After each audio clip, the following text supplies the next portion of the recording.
Welcome to today's video. This is all about my training history, what I did when I first began training, all the way up to what I'm doing now. The good bits, the bad, the mistakes, and the wins. And I was always the skinny kid at school, very light. I was quick, I was pretty agile, however, I was never chosen first to join the football team, and I was never chosen first when it came to PE. I wasn't strong, I wasn't big, I wasn't heavy. I was this little skinny twig. So today I'm going to tell you and teach you about all the different things that you can do and the hacks of how to get there quicker and most effectively. My humble beginnings was with Taekwondo and long distance running. I was about 11 at the time, and I joined this Taekwondo, this martial arts, this military martial art from Korea. A very hardcore martial art, of course watered down for kids, and of course for the UK. Was where it's actually practiced in Korea. It's a little more heavy duty and hardcore. I was around 8 when I began and left when I was about 12. So say I'm about 10 years old at the time, 11 years old, the most relatable I can be. If I'm 8 years old, no one's really watching these videos, so I'll try and be as present as possible. We had a coach, a master, 7-degree black belt, and he was hard as nails. He was a good person, had a lot of respect for him, a lot of time for him. And he would come around and make sure that you're doing it properly. If you were slacking, if you were looking over the corner of the room, if you were talking to someone, he'd come up to you and he would say, there's a size 12 steel toe cap boot coming your way, son. What are you going to do about it? And then you'd block. Of course he wouldn't strike you or anything like that, but he would make you feel as if you were in a real situation. He would say, I want you to hit that person but not hit his girlfriend next to him. Be accurate. And if you were looking around, looking at your watch, you'd say, are you waiting for a taxi? Come on, we're in Fight Club here. We're here to learn. And everything was thorough. He would get you to learn the Korean behind it. He would make you learn the history behind the moves. And this just instilled discipline. The main learning here was discipline. And not many kids liked it. Many kids would just go because it was somewhere where their parents could throw them for an hour or two.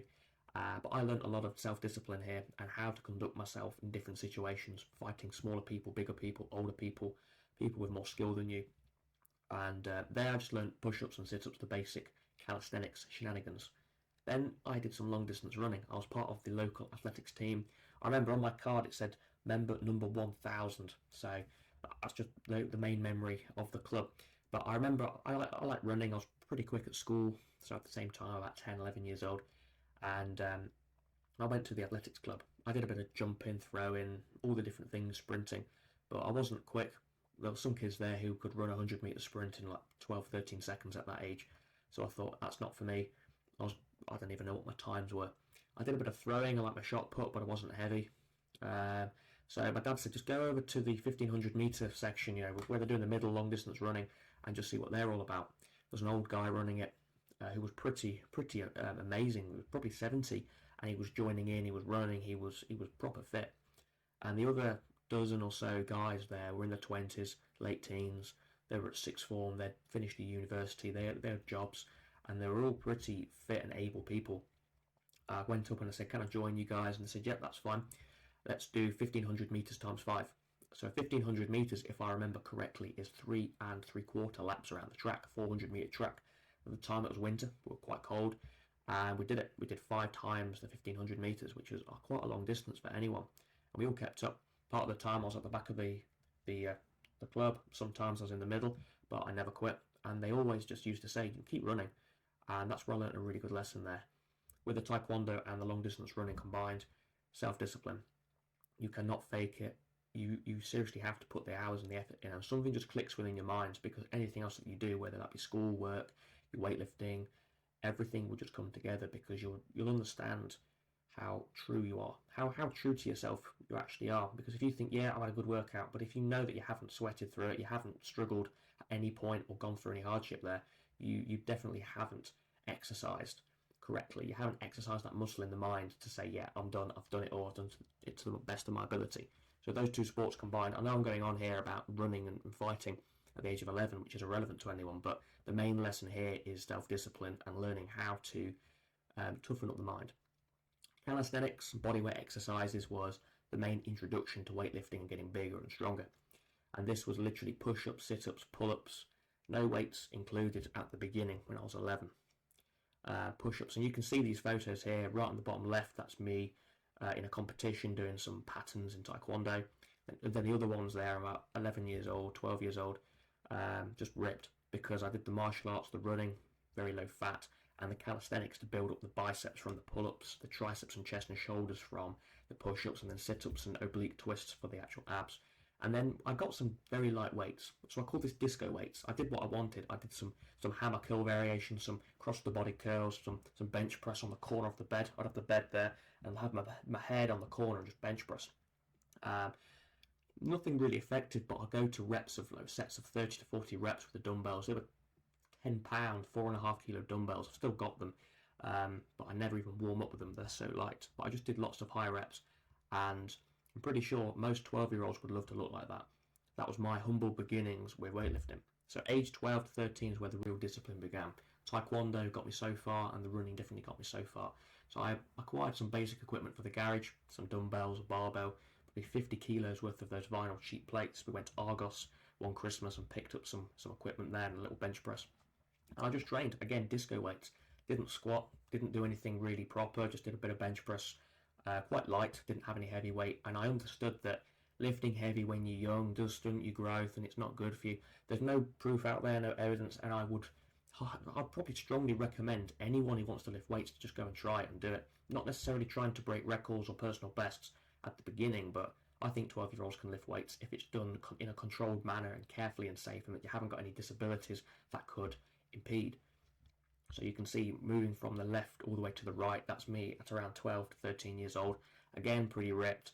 I even had a back muscle from doing pull-ups, a bit of chest muscle, a bit of shoulders, a bit of arms, just enough to show, yep, he does some exercise. Many people thought I was a gymnast, which annoyed me because I didn't really see the point in gymnastics. But however, that's a pretty good compliment because gymnasts have very good, sleek, it's very slender, very nicely built physiques that are just well built.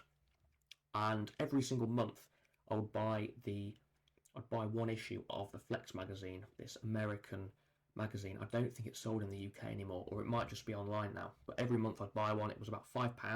And at the age of 12 years old, £5 is quite a lot of money. So I'd put together all my little saved bits of cash and notes, and I'd go and buy the Flex magazine. It was just tons of adverts, tons of pictures of steroids and bodybuilders who just took all the enhancements in the world. However, it was very interesting to read all the different philosophies, plus motivation. Every issue came with this poster. So I'd put it up on the wall, I'd probably frame it, put blue tack on it, put it on the wall, and that would be the motivation for the next workout. And again, going back to the Taekwondo and just lifting and reading these magazines and these articles from Schwarzenegger, from Jay Cutler, Ronnie Coleman. At the time, it was 2016, so Phil Heath had just won, I think he's 6th Mr. Olympia. Anyway, he'd just won the Olympia. Kai Green was devastated because he didn't win, and that was the huge kind of warfare there of the Kai Green and the Phil Heath time. So that's basically just a history check there, 2016, 2015 time.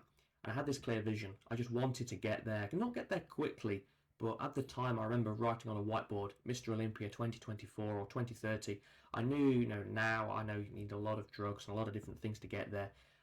But I'm just quite happy with having a nice physique and a decent strength level that I can say I'm part of that. I know that top 10% of people that go to the gym and actually do something.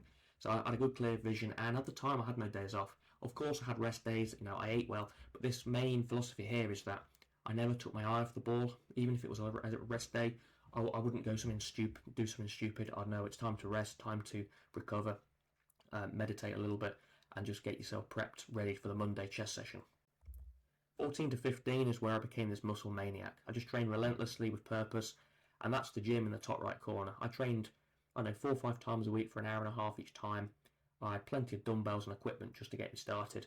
And these photos on the bottom, the left ones are when I was about 14 and a half, 15, and then the others are when I was 15. That was summer. On the right hand side, that's summer when I was 15. So I saved a bit of money and built a home gym. This was some second-hand bits from eBay, some of it was from Argos, so nothing really expensive. And I found real great value here, so I invested the money, and I've still got some of the equipment today, so it was definitely a good investment. And all you really need is a bench press, some axle stands so you can do your squats and your bench press there, and then dumbbells that you can interchange. And I had this insane drive. I just wanted to train, and there's no photos on my legs here, and you'll understand why in a bit, because I hated leg training. But also this squat rack didn't have any safety spotters that were actually safe, so I was squatting 40-50 kilos at a time, doing 50 reps a set. Nothing very effective. You may as well go on a run and just burn your legs that way. And I was continuously learning from mistakes. Yes, I had tennis elbow, tendonitis, I hurt my shoulder, hurt my chest here and there from over exertion with just doing high reps, but also just learning from the magazines. YouTube wasn't huge. There was a few YouTubers out there like Scooby, Herman Fitness, Athlean X, Buff Dudes. They were the back in the day when the fitness industry wasn't over saturated, or when there wasn't all this rubbish on there, all this BS. It was literally how the three top squat exercises, how to build your legs, the mistakes for chest flies or anything. It was so easy to follow, and that's where I learned most of my information from, as well as the magazines. 16 to 17 was my prime, as well as the redemption from my worst condition. So I built the foundations of my mass here, started to understand a bit more about eating more, eating protein, doing the right thing around diet. And around the time of 16, so let's have a look, the bottom left photo and then the bench press photos, both of them, that's when I was 16 years old. I got some insane vascularity here. I did really, really well to get clear-cut deltoids, biceps. Didn't have the greatest of legs, however my squat was coming up. I had a 100 kilo squat at 16, which is like the most basic lift you can ever really do. 100 kilo, we got there. But leg training was beginning to get undertaken at around 17, 18 years old. So I built the foundation of mass. And at 17, which are the side quarter poses, like on the book, with me holding the dumbbell and the one in front of that shiny garage door. That was when I was 17. I was very shredded there. I didn't know what my body fat was, but you could definitely see abs there, vascularity there. My back was very cut as well. But then COVID came around and I had no motivation. Although I had an amazing gym in the garage, couldn't care, could not care, doing schoolwork, and life was pretty dull. However, looking back, it was one of the best years of my life actually. So for those 3-4 months without the gym, maybe 5 months, it was pretty bad. So as soon as I got back in the gym, I revved up to the max again, got my mojo back, and then I published a book, so the Bodybuilding for Teens book, Motivational Story Instruction Manual for Muscle Building, and that's done quite well. So I got back on track between the ages of 16 and 17, built a great physique, lost it all and got it all back again within 5-6 months. Age 18 was my strongest. I had a crazy bulk around the winter time. I went from about 65 kilos to about 72 kilos within 5-6 months, so that's probably about 2 stone. Got very heavy, and this is where I started to experiment and quite enjoy the heavy duty Dorian Yates training. This is my main take from my whole journey of training, is the Dorian Yates high intensity training less in the week, but however training that intensely that you're blacking out or that you physically can't cheat the rep anymore. So I did lots of deadlifts. Chest session, I'd do probably 5 exercises and do 2 sets each. I'd warm up, of course, but I'd have 2 working sets and train to absolute failure, exhaust the muscle, do mechanical failure, all these different drop sets until I physically couldn't move. So you're not doing high volume, you're not doing high reps, you're literally just pummeling the muscle with 1 or 2 sets per exercise until you physically can't lift it anymore. And you can just see how, these aren't the best photos, but like in the top right, I'm more round, tiny bit more body fat on there. However, I'm looking a lot healthier when it comes into that kind of bodybuilding look. And my book blew up as well. I made, hundreds and hundreds of sales there. The profit was quite low. I wasn't doing it for the profit. However, it was quite nice to see that over 1,000 people near enough had bought the book, and that some people were probably taking some life lessons there from my bodybuilding training. And at the bottom there, I got my 200 kilo deadlift at 16, 17 there, and these are the ones when I was 18. The rack pull is 270 kilo there.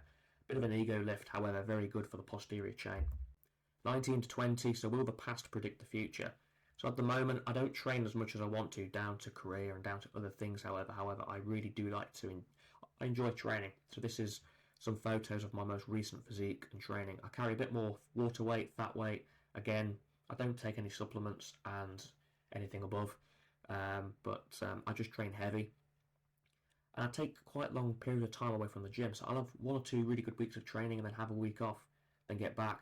And it all follows that Dorian Yates high intensity, train twice, maybe 3 times a week, very, very heavy, very intensely, where you've got to concentrate, then the rest of the week just concentrating on recovery. And so far, it's working. And again, lots of posterior chain work, deadlifts, squats, hack squats, everything that's for the legs and the back, because my legs, they lack, my back, I enjoy training, so put them together and you've got deadlifts, and then again just high intensity training. So that's the end of the video. Please like and subscribe. This is my bodybuilding book. Do check the description to have a look at that. There is another book out there which is about muscle mastery. Do check that out as well, and thank you so much for watching today's video.